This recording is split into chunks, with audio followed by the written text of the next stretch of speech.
Witches by Ronald Dahl, Chapter 3, How to Recognize a Witch. The next evening, after my grandmother had given me my bath, she took me once again into the living room for another story. "Tonight," the old woman said, "I am going to tell you how to recognize a witch when you see one." "Can you always be sure?" I asked. "No, you can, and that's the trouble, but you can make a pretty good guess." She was dropping cigar ash all over her lap, and I hoped she wasn't going to catch on fire before she told me how to recognize a witch. "In the first place, a real witch is certain to always be wearing gloves when you meet her." "Surely not always," I said. "What about in summer when it's hot?" "Even in the summer," my grandmother said. "She has to. Do you want to know why?" "Why?" "Because she doesn't have fingernails. Instead of fingernails, she has thin, curvy claws, like a cat. And she wears the gloves to hide them. Mind you, lots of respectable women wear gloves, especially in winter, so this doesn't help you very much." "Oh, Mama used to wear gloves." "Not in the house.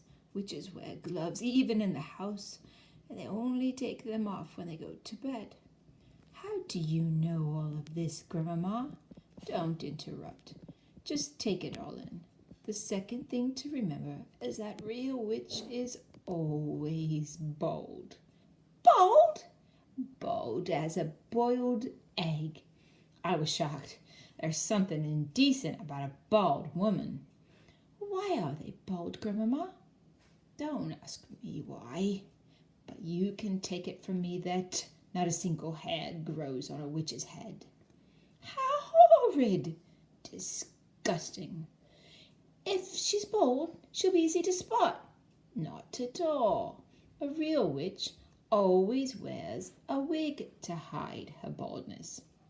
She wears a first-class wig, and it's almost impossible to tell a really first-class wig from an ordinary hair unless you give it a pull to see if it comes off."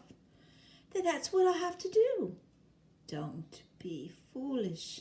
You can't go around pulling at the hair of every lady you meet, even if she is wearing gloves. Just try it and see what happens." "So that doesn't help much either." "Oh, none of these things is any good on its own. It's only when you put them all together that they begin to make a little sense, mind you." My grandmother went on. "These wigs do cause a rather serious problem for witches." "What problem, Grandma?" "Well, they make the scalp itch most terribly. You see, when an actress wears a wig, or if you or I were to wear a wig, we would be putting it on over our own hair.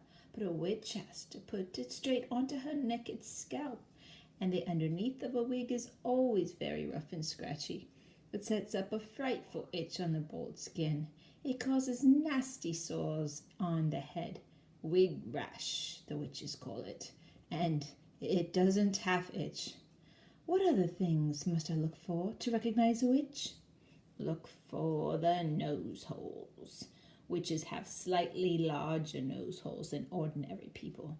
The rim of each nose hole is pink and curvy, like the rim of a certain kind of seashell." "Why do they have such big nose holes?" "For smelling with," my grandmother said. "A real witch has the most amazing powers of smell. She can actually smell out a child who is standing on the other side of the street on a pitch black night.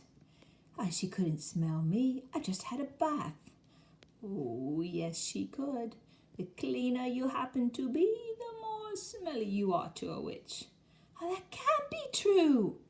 "An absolutely clean child gives off the most ghastly stench to a witch. The dirtier you are, the less you smell." "But that doesn't make sense, Grandma." "Oh, yes, it does. It isn't the dirt that the witch is smelling, it is you. The smell that drives a witch mad actually comes right out of your own skin. It comes oozing out of your skin in waves, and these waves, stink waves, the witches call them, go floating through the air and hit the witch right smack in her nostrils. They send her reeling. Now, wait a minute, Grandmama. Don't interrupt. The point is this. When you haven't washed for a week and your skin is all covered over with dirt, then quite obviously the stink waves cannot come oozing out so strongly. Well, I shall never have a bath again. I just don't have one too often. Once a month is quite enough for a sensible child. It was moments like these that I loved my grandmother more than ever. Grandma, if it's dark at night, how can a witch smell the difference between a child and a grown-up? Because grown-ups don't give out stink waves. Only children do that. But I don't really give out stink waves, do I? I'm not giving them out at this very moment, am I? Oh, not to me you aren't. To me you're smelling like raspberries and cream. But to a witch, you would be smelling absolutely disgusting. Well, what would I be smelling of? Dog's droppings. I reeled. I was stunned. Dog's droppings? I am not smelling of dog's droppings. I don't believe it. I won't believe it. What's more, my grandmother said, speaking with a touch of relish, to a witch you'd be smelling of fresh dog's droppings. That simply is not true. I know I'm not smelling of dog's droppings, stale or fresh. Oh, there's no point in arguing it. It's a fact of life. I was outraged. I simply couldn't bring myself to believe what my grandmother was telling me. So, if you see a woman holding her nose as she passes you in the street, that woman could easily be a witch. I decided to change the subject. Well, tell me, what else to look for in a witch? I said. The eyes, my grandmother said. Look carefully at the eyes, because the eyes of a real witch are different from yours and mine. Look in the middle of each eye, where there is normally a black dot. If she is a real witch, the black dot will keep changing color, and you will see fire, and you will see ice dancing right in the very center of the colored dot. It will send shivers running all over your skin. My grandmother leaned back in her chair and sucked away contentedly at her foul black cigar. I squatted on the floor, staring up at her, fascinated. She was not smiling. She looked deadly serious. There are other things. Of course there are other things, my grandmother said. You don't seem to understand that witches are not actually human beings at all. They look like humans. They talk like humans. And they are able to act like humans. But in actual fact, they are totally different animals. They are demons in human shape. And that is why they have claws and bald heads and queer noses and peculiar eyes, all of which they have to conceal as best they can from the rest of the world. What else is different about them, Grandma? The feet. Witches never have toes. No toes? Then what do they have? They just have feet. The feet have square ends with no toes on them at all. Well, does that make it difficult for them to walk? Not at all. But it does give them a problem with their shoes. All ladies like to wear small, rather pointed shoes. But a witch whose feet are very wide and square at the ends has the most awful job squeezing her feet into those neat little pointed shoes.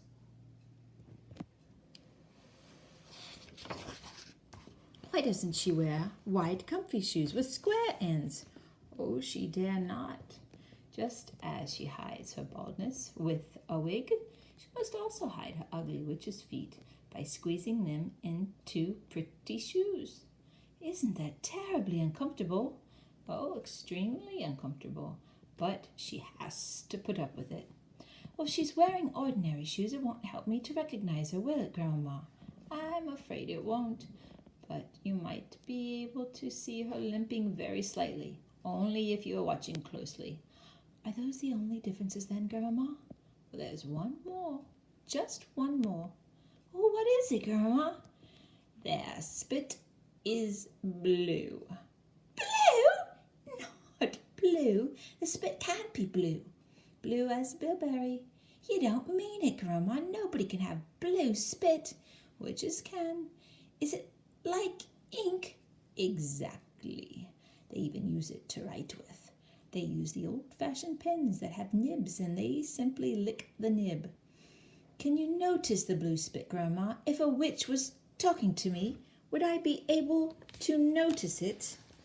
Only if you looked carefully, my grandmother said. If you look very carefully, you probably see a slight bluish tinge on her teeth, but it doesn't show much. It would if she spat. Oh, witches never spit. They daren't. How I couldn't believe my grandmother would be lying to me. She went to church every morning of the week, and she said grace before every meal. And somebody who did that would never tell lies. I was beginning to believe every word she spoke. So there you are, my grandmother said. That's about all I can tell you. None of it is very helpful. You can still never be absolutely sure whether a woman is a witch or not just by looking at her. But if she is wearing the gloves, if she has the large nose hole, the queer eyes, the hair that looks as though it might be a wig, and if she has a bluish tinge on her teeth, if she has all of these things, well, then you run like mad. Grandmama, I said, when you were a little girl, did you ever meet a witch? Once. Only once. What happened? I'm not going to tell you. It would frighten you out of your skin and give you very bad dreams. Please tell me. No, certain things are too horrible to talk about. Does it have something to do with your missing thumb? And suddenly, her old wrinkled lips shut tight as a pair of tongs, and the hand that held the cigar, which had no thumb on it, began to quiver very slightly. I waited. She didn't look at me. She didn't speak. All of a sudden, she had shut herself off completely. The conversation was finished. Good night, Grandma, I said, rising from the floor and kissing her on the cheek. She didn't move. I crept out of the room and went to my bedroom.